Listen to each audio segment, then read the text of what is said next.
Hello दोस्तों। आज का हमारा वर्क है मैथ्यू आर्नोल्ड की द्वारा लिखा गया पोएम मैथ्यू आर्नोल्ड की कंपोजिशन ऑन शेक्सपियर।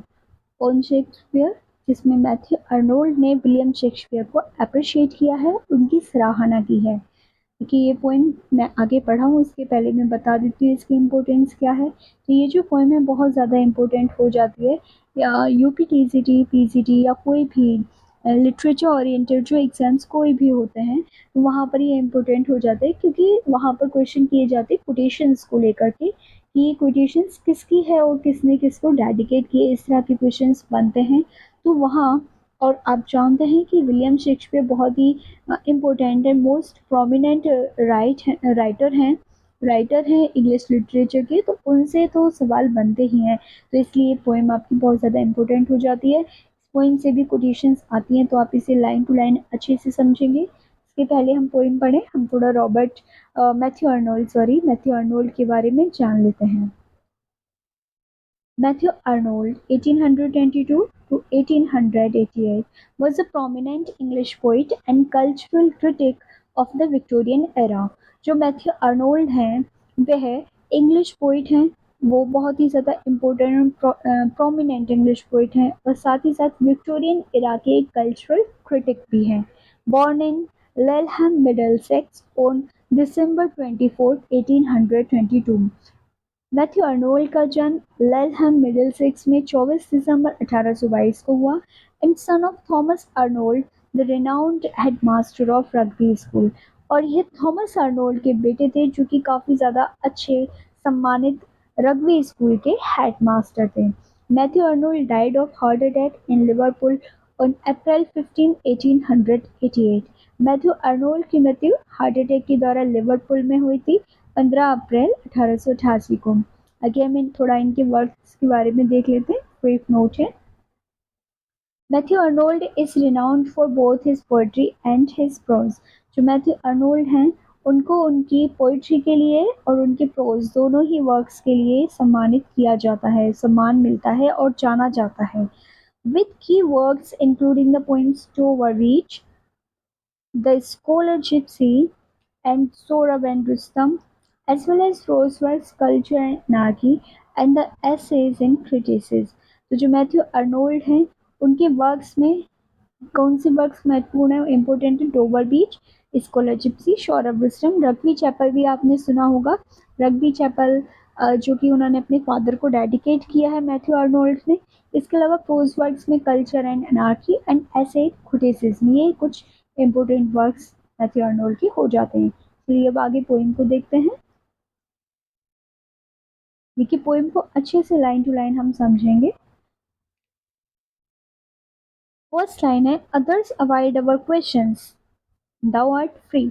तो यहाँ पर पोइट कहते हैं अदर्स अवॉइड अवर क्वेश्चंस, यानी कि जो अदर्स, जो पोइट हैं, जो राइटर हैं, जब हम उनके वर्क्स को पढ़ते हैं तो वहाँ पर हमें क्वेश्चंस आते हैं। हमारे मन में क्या आते हैं? हमारे मन में क्वेश्चंस आते हैं, और क्वेश्चन हम कर पाते हैं, उनसे हम क्वेश्चन कर पाते हैं, हमारे मन में क्वेश्चंस आते हैं। और उससे क्या होता है कि कई बार हम उन क्वेश्चंस को समझ भी लेते हैं कि उसका जवाब क्या होगा, या हमें जवाब मिल जाता है। लेकिन द आर्ट फ्री, लेकिन आपकी जो कला है वो कैसी है? आपकी जो कला है वो मुक्त है, वो स्वतंत्र है, वो स्वच्छंद है। यानी आपको जब पढ़ा जाता है तो ना सवाल आते हैं, हम पूछते हैं लेकिन हमें पूरी तरह से वो जवाब नहीं मिल पाते, हम उन चीज़ों को समझ नहीं पाते। क्यों? क्योंकि आपकी कल्पना असीमित है, उसकी कोई सीमा नहीं है। आपकी जो आर्ट है वो कैसी है? वो फ्री आर्ट है, हम उसे समझ नहीं पाते। आगे कहते हैं वी आस्क एंड आस्क, हम पूछते हैं और हम पूछते ही रहते हैं, यानी हम पूछते रह जाते हैं। लेकिन क्या होता है? दाउ स्माइलेस्ट एंड आर्ट स्टिल, लेकिन आपका एक मुस्कुराता हुआ मुख हमें दिखता है, यानी आपकी मुस्कान हमें दिखती है, और जो आपकी आर्ट है वो स्थिर और स्थायित्व के साथ में बनी रहती है। यानी किसी भी तरीके से हम उसकी जो विलक्षणता है, उसकी जो उत्कृष्टता है, उसको हम समझ नहीं पाते, उसको हम जान नहीं पाते कि आखिर ये क्या कहना चाहते हैं। मतलब उस ज्ञान की, उस जानकारी की हमें सीमा का अंदाज़ा भी नहीं हो पाता। आउट टॉपिंग नॉलेज, आपको बहुत ही ज़्यादा ज्ञान है, आपको जानकारी इतनी है कि जिसकी जिसकी कोई सीमा नहीं।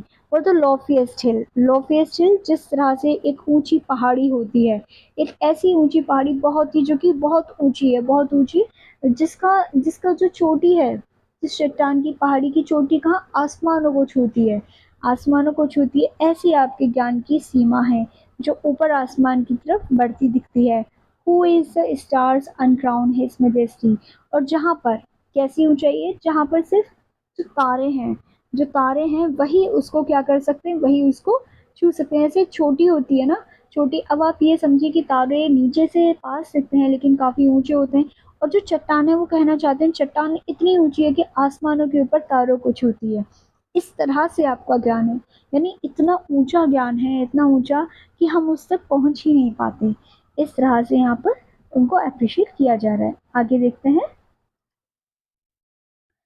नेक्स्ट नेक्स्ट लाइन है, planting his stead fast, planting his stead fast put a step in the sea।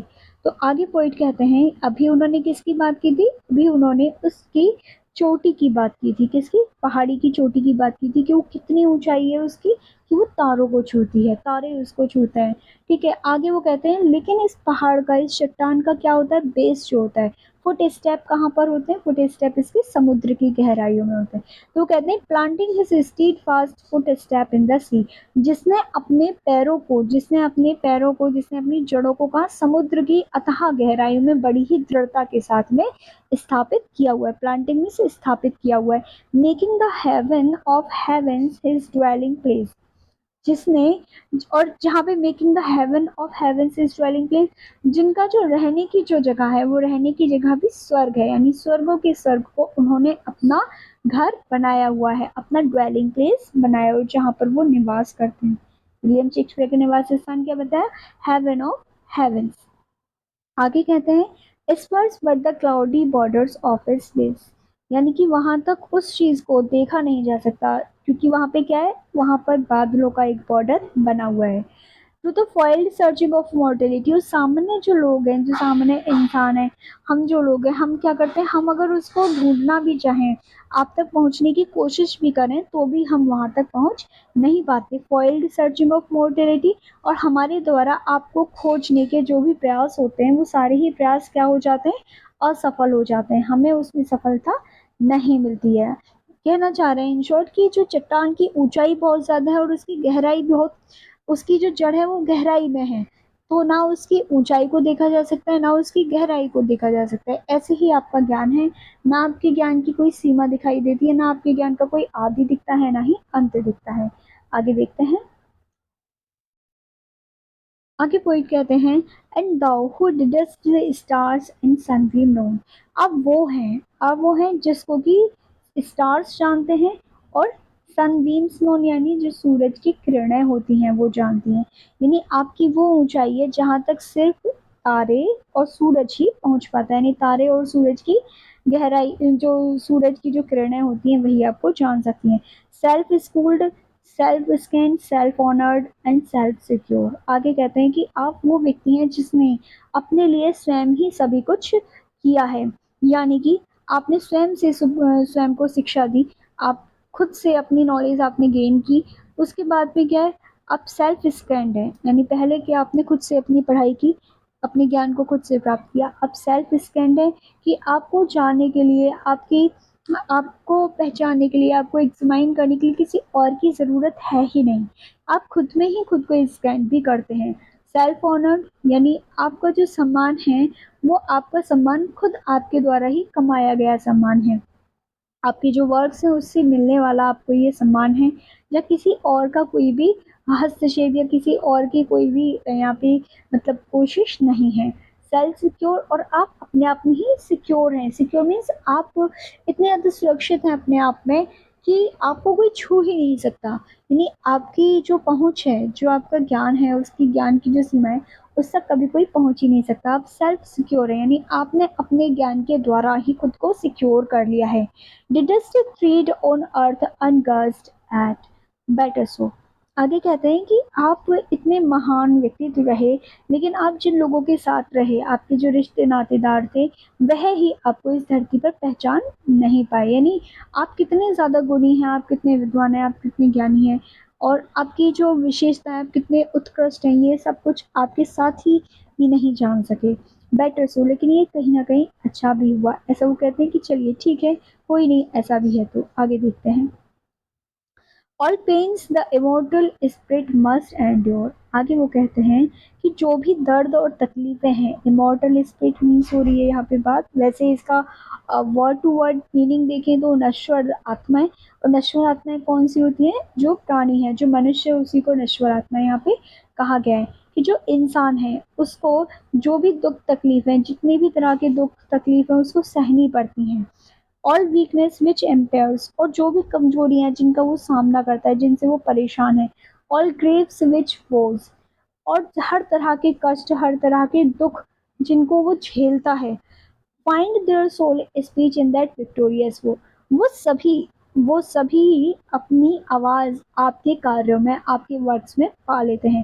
यानी कहना चाह रहे हैं कि इंसान को जो भी दुख तकलीफ परेशानियां और जो भी कमजोरियां होती हैं, किसी भी तरीके के कष्ट होते हैं ना उसके जीवन में, वो सारे ही कष्टों को विलियम शेक्सपियर ने, यानी कष्टों से मतलब जो भी चीजें मनुष्य के जीवन में होती हैं, उन सभी को विलियम शेक्सपियर ने अपने शब्दों के द्वारा आवाज दे दी है।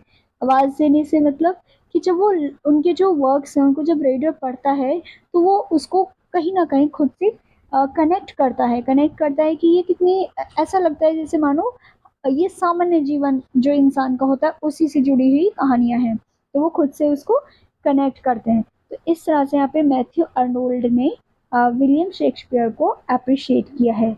यदि आपको पोएम अच्छी लगी हो तो प्लीज़ पोएम को लाइक करें, चैनल को सब्सक्राइब करना ना भूलें। थैंक यू, और ऐसी ही वीडियोस के लिए हमसे जुड़े रहें। Thank you so much.